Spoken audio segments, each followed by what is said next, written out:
വയസ്സാകുന്നതിന് മുമ്പ് തന്നെ നിങ്ങളൊരു മുഴുവൻ ജീവിതം ജീവിച്ചിരുന്നു. നിങ്ങൾ ജനിച്ചു, ആദ്യമായി കണ്ണു തുറന്നു, അമ്മയുടെ ശബ്ദം കേട്ടു, ആദ്യമായി ഭക്ഷണം രുചിച്ചു, ആദ്യമായി നടക്കാൻ പഠിച്ചു, ആദ്യ വാക്ക് പറഞ്ഞു. പക്ഷേ അതിലൊരു നിമിഷം പോലും നിങ്ങൾക്ക് ഓർമ്മയില്ല. മിക്ക ആളുകളും ഇതിനൊരു ലളിതമായ കാരണമാണ് പറയുന്നത്. അന്ന് നിങ്ങളുടെ തലച്ചോർ പൂർണ്ണമായി വളർന്നിരുന്നില്ല. നിങ്ങൾ വളരെ ചെറിയ കുട്ടിയായിരുന്നു. പക്ഷേ യഥാർത്ഥ കാരണം അതല്ല. സത്യം അതിനേക്കാൾ വിചിത്രമാണ്.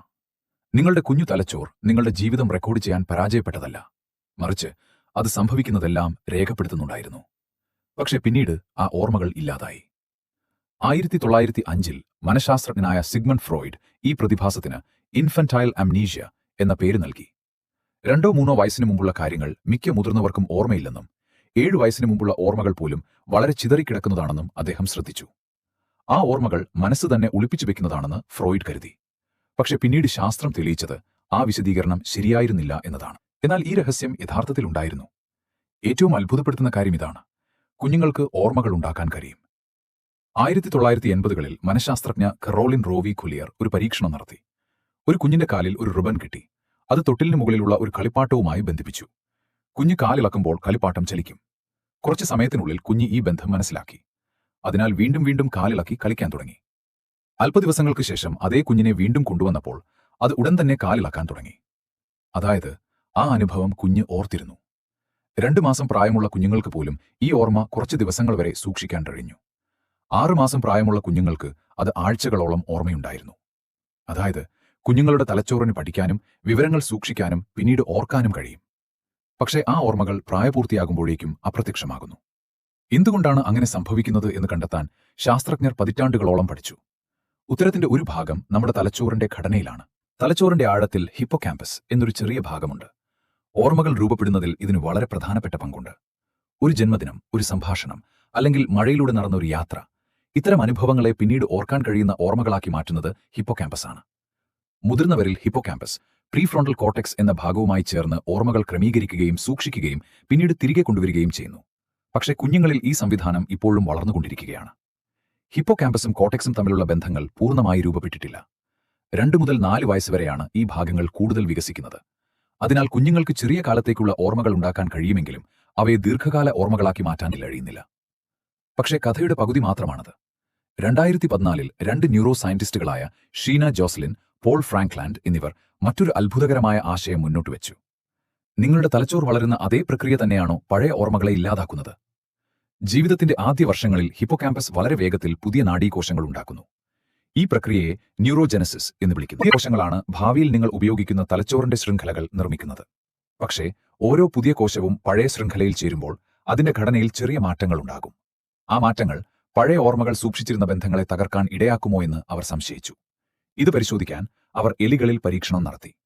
മുതിർന്ന എലികളിൽ ന്യൂറോജെനസിസ് വർദ്ധിപ്പിച്ചപ്പോൾ അവ മുമ്പ് പഠിച്ച കാര്യങ്ങൾ മറക്കാൻ തുടങ്ങി. അതേസമയം കുഞ്ഞു എലികളിൽ ന്യൂറോജെനസിസ് കുറച്ചപ്പോൾ അവയുടെ ഓർമ്മകൾ സാധാരണയേക്കാൾ കൂടുതൽ കാലം നിലനിന്നു. ഇതിൽ നിന്ന് ശാസ്ത്രജ്ഞർ ഒരു പ്രധാന നിഗമനത്തിലെത്തി. നിങ്ങളുടെ കുഞ്ഞു തലച്ചോർ ഓർമ്മകൾ സൂക്ഷിക്കാൻ ബലഹീനമായിരുന്നില്ല. അത് വളരുന്നതിൽ അത്യന്തം തിരക്കിലായിരുന്നു. പുതിയ നാഡീകോശങ്ങൾ തലച്ചോർ നിർമ്മിക്കുമ്പോൾ പഴയ ഓർമ്മകൾ സൂക്ഷിച്ചിരുന്ന ബന്ധങ്ങൾ മാറിപ്പോയി. അതുകൊണ്ടാണ് ആദ്യകാല ഓർമ്മകൾ നഷ്ടപ്പെട്ടത്. ഒരു പഴയ വീട് പുതുക്കി പണിയുന്നതായി ചിന്തിക്കൂ. പുതിയ മുറികൾ പണിയുമ്പോൾ ചില പഴയ മതിലുകൾ പൊളിക്കേണ്ടി വരും. നിങ്ങളുടെ തലച്ചോറിലും ഇതുപോലൊരു മാറ്റം നടന്നുകൊണ്ടിരുന്നു. ഇനി മറ്റൊരു പ്രധാന കാര്യമുണ്ട്: ഞാൻ എന്ന ബോധം. നിങ്ങളെക്കുറിച്ചുള്ള വ്യക്തിപരമായ ഓർമ്മകൾ ഉണ്ടാകാൻ ആദ്യം നിങ്ങൾ ഒരു വ്യക്തിയാണെന്ന് തിരിച്ചറിയണം. ഈ സ്വയം തിരിച്ചറിവ് സാധാരണയായി 18 മുതൽ 24 മാസം പ്രായത്തിനിടയിലാണ് രൂപപ്പെടുന്നത്. ഇത് പരിശോധിക്കാൻ ശാസ്ത്രജ്ഞർ ഒരു ലളിതമായ പരീക്ഷണം നടത്തുന്നു. കുഞ്ഞിന്റെ മൂക്കിൽ ചെറിയൊരു നിറപ്പുള്ളിയിടുന്നു. ശേഷം കണ്ണാടിയുടെ മുന്നിൽ നിർത്തുന്നു. 18 മാസം പ്രായത്തിനു മുമ്പുള്ള കുഞ്ഞുങ്ങൾ കണ്ണാടിയിലെ പ്രതിബിംബത്തെ മറ്റൊരു കുട്ടിയായാണ് കാണുന്നത്.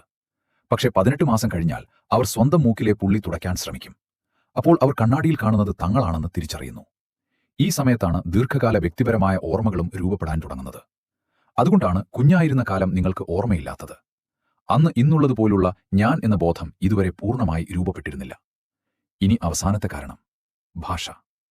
മനഃശാസ്ത്രജ്ഞ കാതറിൻ നെൽസൺ കണ്ടെത്തിയത് ഭാഷ ഓർമ്മകൾ വിവരിക്കാൻ മാത്രമല്ല, അവയെ ക്രമപ്പെടുത്താനും സഹായിക്കുന്നു എന്നതാണ്.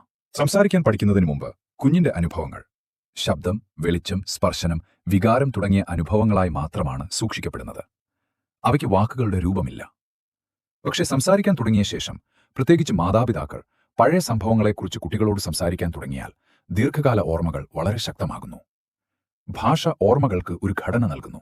അതില്ലെങ്കിൽ അനുഭവങ്ങൾ ഒരു പാത്രമില്ലാത്ത വെള്ളം പോലെ കുറച്ച് സമയം മാത്രം നിലനിൽക്കും. കൂടാതെ സംസ്കാരവും ആദ്യ ഓർമ്മകളെ സ്വാധീനിക്കുന്നു. കുട്ടികളോട് വ്യക്തിപരമായ അനുഭവങ്ങൾ കൂടുതൽ സംസാരിക്കുന്ന സമൂഹങ്ങളിൽ ആളുകൾക്ക് ഏകദേശം 3.5 വയസ്സ് മുതലുള്ള ഓർമ്മകൾ ഉണ്ടാകാറുണ്ട്. കഥ പറച്ചിലിന് വലിയ പ്രാധാന്യം നൽകുന്ന ന്യൂസിലാൻഡിലെ മാവോറി ജനവിഭാഗത്തിൽ 2.5 വയസ്സ് മുതലുള്ള ഓർമ്മകൾ പോലും ഉണ്ടാകാം. ചില കിഴക്കൻ ഏഷ്യൻ സംസ്കാരങ്ങളിൽ ആദ്യ ഓർമ്മകൾ 4 വയസ്സോ അതിനുശേഷമോ ആയിരിക്കും. അപ്പോൾ എന്തുകൊണ്ടാണ് നിങ്ങൾക്ക് കുഞ്ഞായിരുന്ന കാലം ഓർമ്മയില്ലാത്തത്? കാരണം ഒരേ സമയം പല കാര്യങ്ങളും സംഭവിച്ചു. നിങ്ങളുടെ ഹിപ്പോകാമ്പസ് പൂർണ്ണമായി വളർന്നിരുന്നില്ല. പുതിയ നാഡീകോശങ്ങൾ പഴയ ഓർമ്മകളെ മാറ്റിമറിച്ചു. ഞാൻ എന്ന ബോധം ഇതുവരെ രൂപപ്പെട്ടിരുന്നില്ല. ഭാഷയും ഉണ്ടായിരുന്നില്ല. ഈ 4 കാരണങ്ങളും ചേർന്നാണ് കുഞ്ഞുകാലത്തെ ഓർമ്മകൾ മായുന്നത്. അതുകൊണ്ട് നിങ്ങളുടെ തലച്ചോർ പരാജയപ്പെട്ടതല്ല, മറിച്ച് അത് അതിലും വലിയൊരു ജോലി ചെയ്യുകയായിരുന്നു. അത് നിങ്ങളെ രൂപപ്പെടുത്തുകയായിരുന്നു.